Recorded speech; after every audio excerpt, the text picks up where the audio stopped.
Assalomu alaykum qadrli kuzatuvchilar. Qashqadaryo viloyati Kitob tumani Narimon Qo'shchinor dam olish maskani, Qo'shchinor bulog'i.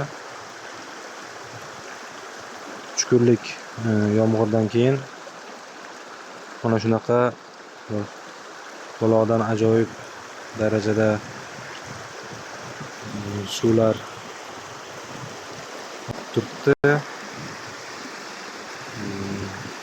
Bu Qo'shchinor dam olish maskani 1000 yillik tarixga ega. Buni ko'rib turibsizlar, bahor, hamma joy yashil. Chiroyli bo'lib turibdi.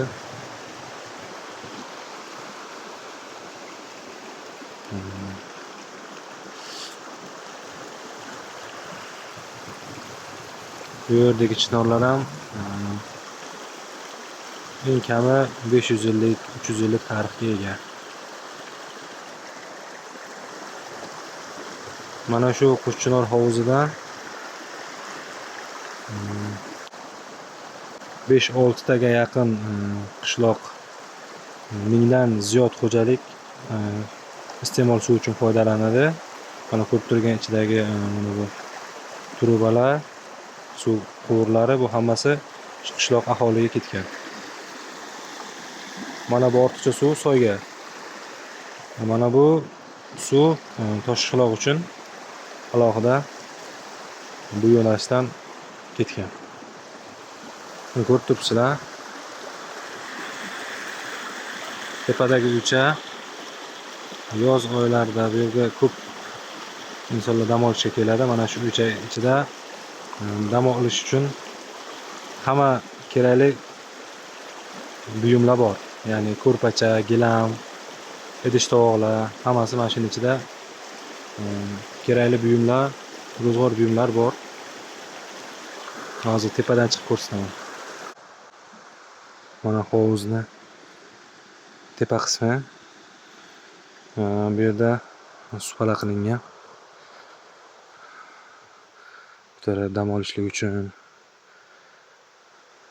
mana shunday chiroyli joylarga oilaviy kelib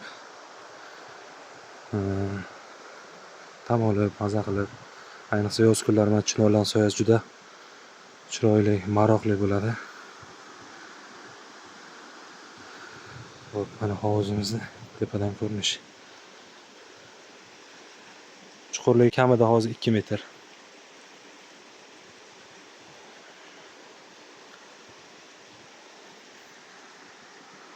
Chinorlarga shunaqa har xil yozuvlar yozilgan.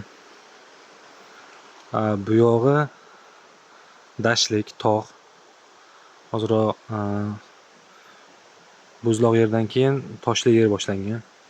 Bu yog'i ko'rib turgan tog'laringiz tog' tizmalariga ulanib ketadi. Qo'shchinor haqida mana shu qisqacha ma'lumot o'rtoqlar. Xo'p, kanalimizga obuna bo'lib, bitta like bosib qo'yishni eslaringizdan chiqmasin.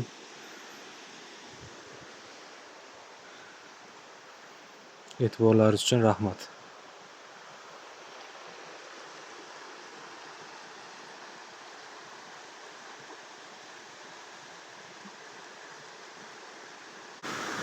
Yana bir qiziq ma'lumot, bu yerning kelib chiqishi, nomlanishi o'zi bilan bog'liq. Ya'ni mana shu ko'rib turgan mana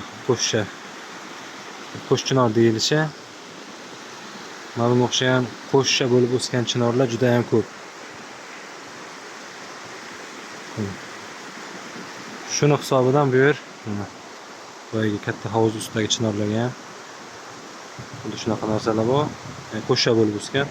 Shuni hisobidan bu yer Qo'shchinor deb ataladi. Qadimgi ota-bobolarimizdan qolgan nom. Qo'shchinor haqida qiziqarli ma'lumotlar bo'lsa, albatta kanalga joylab boramiz. Bu esdalik uchun, mana kelajak avlod uchun, yo'q Qo'shchinorda bilmagan insonlar uchun qo'yildi. Ko'p turgan bo'lsa, temirlar bilan Qo'shchinor hududi alohida o'ralgan.